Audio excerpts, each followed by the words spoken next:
Welcome to my YouTube channel. आज के lecture में डिस्कस करने जा रहे हैं क्लास 10 का chapter that is how do organism reproduce. इस चैप्टर के जितने भी प्रीवियस ईयर के मोस्ट इंपॉर्टेंट क्वेश्चंस हैं उनके बारे में हम डिस्कस करेंगे। सबसे पहला क्वेश्चन है what is the basic difference between asexual and sexual reproduction. इस क्वेश्चन में ये पूछा गया है कि बेसिक डिफरेंस बताना किसके किसके बीच में, एसेक्सुअल और सेक्सुअल रिप्रोडक्शन के बीच में।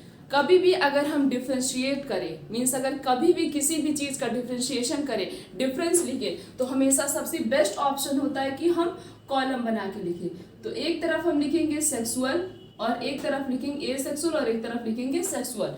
एसेक्सुअल क्या होता है? एसेक्सुअल रिप्रोडक्शन में एक सिंगल पेरेंट से जो है नई स्पीसीज का फॉर्मेशन होता है।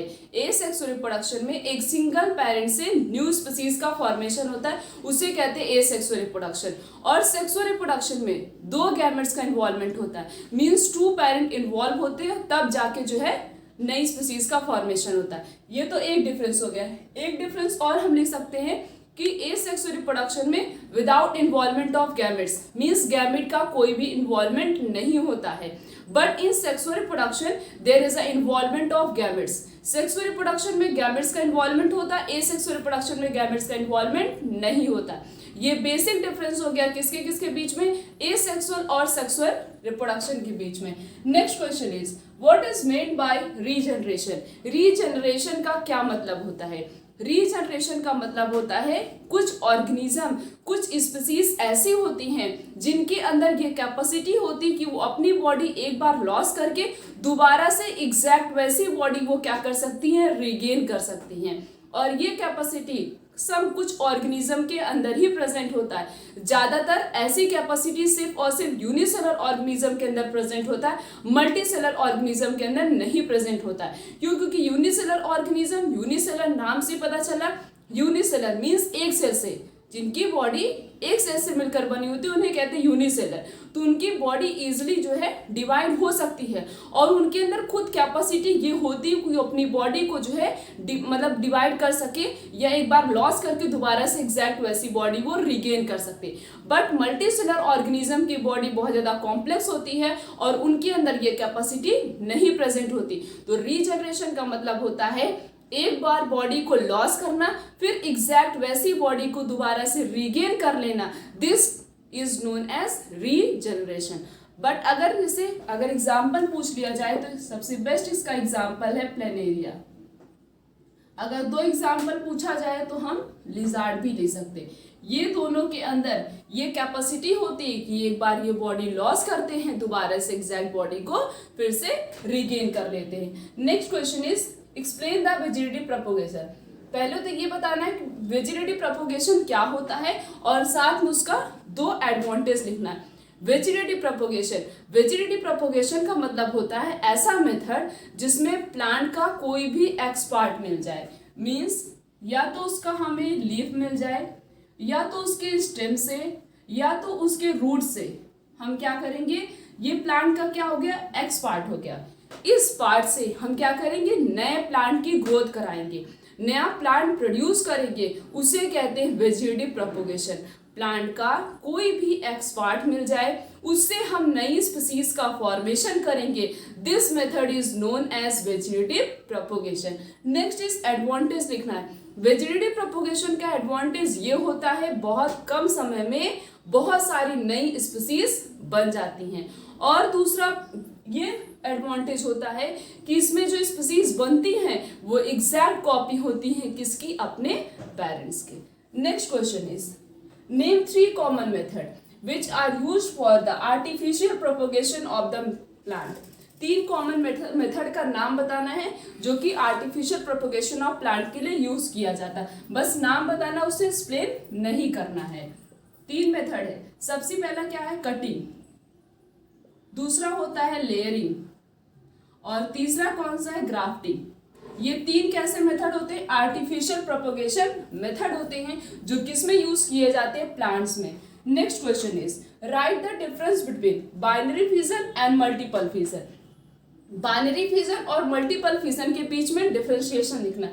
कॉलम बना लेंगे, एक तरफ लिखेंगे बाइनरी फिजन, दूसरी तरफ लिखेंगे हम मल्टीपल फिजन। बाइनरी फिजन में क्या होता है, पेरेंट ऑर्गेनिज्म स्प्लिट होता है, मींस डिवाइड होता है और उससे एक नई स्पीसीज का फॉर्मेशन होता है। बाइनरी फिजन में क्या होता है, पेरेंट ऑर्गेनिज्म डिवाइड होता है और एक या दो नई स्पीसीज का फॉर्मेशन करता है, न्यू स्पीसीज प्रोड्यूस करता है, उसे कहते हैं बाइनरी फिजन। और बाइनरी फिजन एक तो डिफरेंस ये हो गया, दूसरा हम इसका एग्जाम्पल लिख सकते हैं। बाइनरी फिजन का सबसे बेस्ट एग्जाम्पल क्या है, अमीबा। अमीबा में क्या होता है, binary fission. Next is multiple fission. नाम से पता चला, multiple means parent organism split करता है और वो एक से ज्यादा नई स्पीसीज का फॉर्मेशन करता है। पेरेंट ऑर्गेनिज्म डिवाइड करता है और वो अब एक से ज्यादा न्यू स्पीसीज का फॉर्मेशन करता है, उसे क्या बोलते हैं, उसे कहते हैं मल्टीपल फिजन। मल्टीपल फिजन का एग्जाम्पल हो गया प्लाज्मोडियम। मल्टीपल फिजन का एग्जाम्पल क्या हो गया, प्लाज्मोडियम। और बाइनरी फिजन का सबसे बेस्ट एग्जाम्पल क्या है, अमीबा। मल्टीपल फिजन का plasmodium. Next question is what is mean by grafting as a means of propagation in plants. हमें ये बताना है कि ग्राफ्टिंग क्या होता है। नाम से पता चला ग्राफ्टिंग का मतलब होता है दो अलग अलग प्लांट, मीन्स दो डिफरेंट प्लांट हम ले लेंगे और उसकी कटिंग करेंगे। और प्लांट की कटिंग की कैसे जाती है, जैसे ये प्लांट है, इसकी कटिंग यहाँ से इस शेप में की जाती है। ऐसे हम क्या करेंगे, दो प्लांट लेंगे, सपोज हम यहाँ पे एक रोज ले लेते हैं और एक सनफ्लावर ले लेंगे, दोनों की क्या करेंगे, कटिंग करेंगे। एक प्लांट का हम रूट सेशन लेंगे और दूसरे प्लांट का हम उसका शूट सेशन लेंगे, फिर दोनों को क्या करेंगे, आपस में बाइंड कर देंगे। बाइंड करने के बाद जो प्लांट बनेगा वो कैसा होगा, उसमें जो स्पीसीज का फॉर्मेशन होगा उसमें रोज और सनफ्लावर दोनों ओरिजिनेट होते हैं, उसे क्या बोलते हैं, उसे कहते हैं ग्राफ्टिंग। ग्राफ्टिंग में क्या होता है, टू डिफरेंट प्लांट, मतलब दो अलग अलग प्लांट लेते हैं और दोनों को आपस में बाइंड कर देते हैं, फिर उससे क्या करते हैं, नई स्पीसीज का फॉर्मेशन करते हैं और वो जो नई स्पीसीज बनती है उसमें रोज और सनफ्लावर दोनों ओरिजिनेट होते हैं। Next is what is tissue culture. इसमें पूछा गया कि टिश्यू कल्चर क्या होता है। टिश्यू कल्चर का मतलब होता है, टिश्यू कल्चर एक ऐसी टेक्निक होती है जिसमें प्लांट के ग्रोइंग टिप से, मीन्स जहाँ से प्लांट की ग्रोथ होती है उसके टिप पोर्शन से हम टिश्यू को लेते हैं और उसको एक कल्चरल सोल्यूशन के अंदर उसकी ग्रोथ कराते हैं, उसे और उस कल्चरल सोल्यूशन के अंदर क्या क्या प्रेजेंट होता, हार्मोन और न्यूट्रिएंट प्रेजेंट होता है, उसके प्रेजेंस में उस टिश्यू को ग्रो कराते हैं और फिर वो टिश्यू क्या करता है, डिवाइड करता है। डिवाइड करने के बाद उसमें रूट ओरिजिनेट होते हैं, फिर उस रूट को हम क्या करते हैं, दूसरे कल्चरल सोल्यूशन में डाल देते हैं, इसमें सूट का ओरिजिनेशन होता है, फिर छोटे छोटे प्लांट्स का फॉर्मेशन होता है, फिर उसको हम सॉइल या पॉट में जो है डाल देते हैं, फिर उससे बहुत सारे नए प्लांट प्रोड्यूस होते हैं। This method is known as tissue culture, इसी को कहते हैं टिश्यू कल्चर। अब इसका नाम टिश्यू कल्चर क्यों रखा गया, क्योंकि कि हम क्या करते हैं, जहां से प्लांट की ग्रोथ हो रही है उसके टिप पोर्शन से टिश्यू को लेते हैं और उसको एक कल्चरल सोल्यूशन के अंदर उसकी ग्रोथ कराते हैं, इसलिए नाम क्या रख दिया गया, टिश्यू कल्चर। उसमें सिंपल पूछा टिश्यू कल्चर क्या होता है। टिश्यू कल्चर एक ऐसा मेथड है जिसमें प्लांट के ग्रोइंग टिप पोर्शन से हम टिश्यू को लेते हैं, फिर उसको कल्चरल सोल्यूशन के अंदर ग्रो कराते हैं in the presence of hormones and nutrient. This process is known as tissue culture, simple. But अगर एक्सप्लेन करने को बोला जाए, मीन्स हमें पूरा मेथड एक्सप्लेन करना है, तो हम स्टेप बाय स्टेप क्या करेंगे, मेथड को एक्सप्लेन करेंगे। The next question is what is the importance of DNA कॉपिंग in reproduction. Reproduction के समय, मीन्स जब रिप्रोडक्शन होता है, मेल और फीमेल गैमेट आपस में फ्यूज करते, उस समय डीएनए की कॉपी होती है। डीएनए की कॉपी क्यों होती है और वो इसका इंपॉर्टेंस क्या है। डीएनए की कॉपी इसलिए होती है to create the variation create करने के लिए। अगर डीएनए कॉपी नहीं होगा, मीन्स अगर डीएनए की कॉपी नहीं होगी तो वेरिएशन क्रिएट नहीं होगा, और जब तक वेरिएशन नहीं क्रिएट होगा तब तक इवोल्यूशन भी नहीं होता। इसी वजह से डीएनए की कॉपी के समय क्या होता है, वेरिएशन क्रिएशन होता है, मीन्स वेरिएशन होता है, और यही वेरिएशन क्या करता है, इवोल्यूशन क्रिएट करता है। अगर इवोल्यूशन नहीं होगा तो यहाँ पे कोई भी स्पीसीज चेंजेस नहीं होगा, और चेंजेस नहीं होगा तो स्पीसीज का इंट्रैक्शन एक दूसरे के साथ, मतलब जब सारी स्पीसीज सेम प्रेजेंट हो है और फिर दोनों के बीच में जब रिप्रोडक्शन होगा उससे भी नई स्पीसीज बनेगी, तो बिल्कुल भी इस इकोसिस्टम पे, मीन्स इस अर्थ पे वेरिएशन नहीं होगा। तो डीएनए कॉपी क्यों इंपॉर्टेंट है, to create a variation, and variation will create a evolution. Then next question is state two advantage of grafting method. Grafting method का 2 एडवांटेज बताना है of the artificial propagation of plants, बस 2 advantage बताना है। सबसे पहला तो एडवांटेज ये होता है कि हम कम समय में, मीन्स बहुत ही कम समय में हम क्या कर सकते हैं, बहुत सारे प्लांट की ग्रोथ करा सकते हैं। दूसरा एडवांटेज ये है कि हम 2 अलग अलग प्लांट लेंगे और दोनों को आपस में हम बाइंड करते हैं, उसी को ग्राफ्टिंग करते हैं। ग्राफ्टिंग के तो उससे जो नई स्पीसीज बनती है उसमें 2 अलग अलग प्लांट के फ्लावर या फ्रूट का ओरिजिनेशन होता है। एक ही प्लांट में हमें 2 प्लांट का वेरिएशन देखने को मिलेगा, ये इसका दूसरा एडवांटेज है। The next question is describe all the contraceptive method which prevent pregnancy. जितने भी कॉन्ट्रासेप्टिव मेथड होते हैं उसको डिस्क्राइब करना है जो प्रेगनेंसी से प्रिवेंट करते हैं। 3 कॉन्ट्रासेप्टिव मेथड हमने पढ़ा है और वो तीनों कौन सा होता है। सबसे पहला है बैरियर मेथड, सबसे पहला कौन सा होता है, बैरियर मेथड। दूसरा है chemical method, next is chemical method and next third is surgical method. 3 contraceptive method होते हैं। बैरियर मेथड में क्या होता है, क्योंकि हमें डिस्क्राइब करना, नाम तो लिखना नहीं तो डिस्क्राइब करना है, तो मीन्स हमें पूरा डिस्क्राइब ही करना है।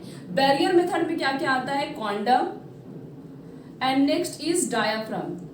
कॉन्डम का यूज मेल करते हैं और डायाफ्राम का यूज फीमेल करती है। ये दोनों क्या करते हैं, कॉन्डम और डायाफ्राम, ये बैरियर प्रोवाइड करते हैं, मीन्स स्पर्म और ओवम की दोनों की आपस में मीटिंग नहीं होने देते। ये तो बैरियर मेथड हो गया। उसके बाद next is chemical method. Chemical method में भी 2 आता है, एक होता है ओरल पिल और दूसरा होता है वजाइनल पिल। ओरल पिल जो होता है वो स्पेसिफिक हार्मोन से मिलकर बना हुआ होता है जो क्या करता है, प्रिवेंट करता है प्रेगनेंसी से। और वेजाइनल पिल जो होता है ये स्पर्मेसाइड से मिलकर बना हुआ होता है, जो स्पर्म अगर इंटर भी करता है वजाइना में तो उस स्पर्म को ये क्या करता है, किल कर देता है। तो ये दोनों इस तरीके से प्रेगनेंसी से प्रिवेंट करते हैं। Next is surgical method. Surgical method में 2 आता है, एक आता है वेसिकोटॉमी, दूसरा आता है ट्यूबिकोटॉमी। वेसिकोटॉमी का यूज मेल में किया जाता है, ट्यूबिकोटॉमी का यूज फीमेल में किया जाता है।